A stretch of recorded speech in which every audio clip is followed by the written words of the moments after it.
السلام عليكم ورحمة الله وبركاته حبايبنا طلاب الثانوية العامة. بتكلم على حاجة مهمة جدا الفترة دي.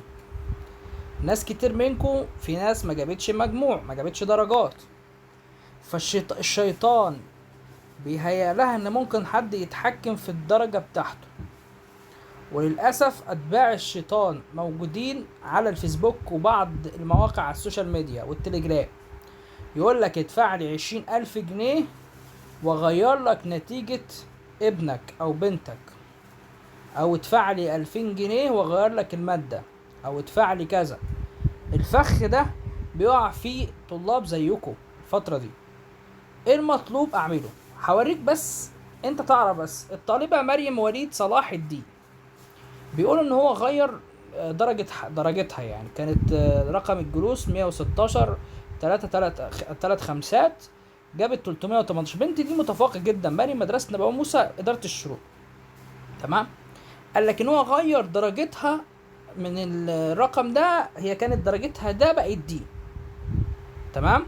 اولا معلش انا اسف، فوتوشوب بربع جنيه يغير لك الكلام ده صح؟ تمام. هو كل اللي عمله كالاتي: هو ركب الصورتين وقال لك بص انا غيرت ده وبقيت ده.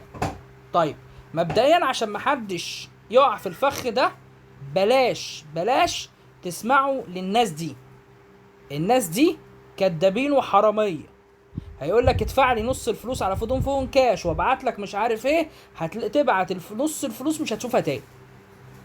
انا بقول لك اهو، فخ بيقع فيه طلاب الثانويه العامه. استاذنكم خلي بالكم من حاجه زي كده، خلي بالكم من فلوسكم، وكفايه اللي اتصرف في الثانويه العامه. ويتمنى ان البوست ده او المنشور الفيديو ده يعني تنشروه لغيركم عشان تعرفوه، لان والله كل سنه بيبقى في محاضر نصب وسرقه ومحدش بيعرف يجيبها. ازاي تغير درجتك من ده لده؟ والله نصب، محدش يضحك عليكم، والله نصب، فمحدش يضحك عليكم.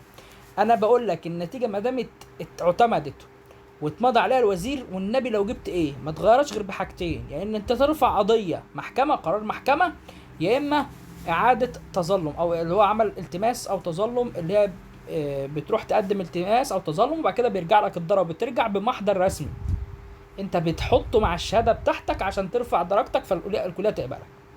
غير كده والله ما بيحصل اي تعديل في ربع درجه، في ربع درجه.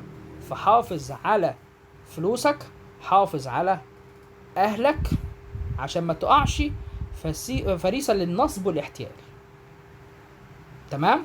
وارجو من حضراتكم اللي يشوف الفيديو ده يشيره ويبعته لكل زمايله، علشان في ناس كتير جدا بتقع، يقول لك انا ذنبي وانا مش درجتي ومش عارف ايه، حد يجيب لي ايه، وعايز يتمسك انا اسف بقشايه، غرقان ومتمسك بقشايه. فخلي بالكم، لان دايما النصاب بيصطاد في الماء العكره، وده دلوقتي الفتره دي فتره عمل النصابين، والنصابين كتير.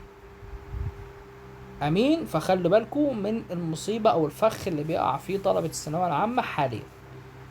اشوفكم على خير وانتظروني في الفيديو اللي جاي.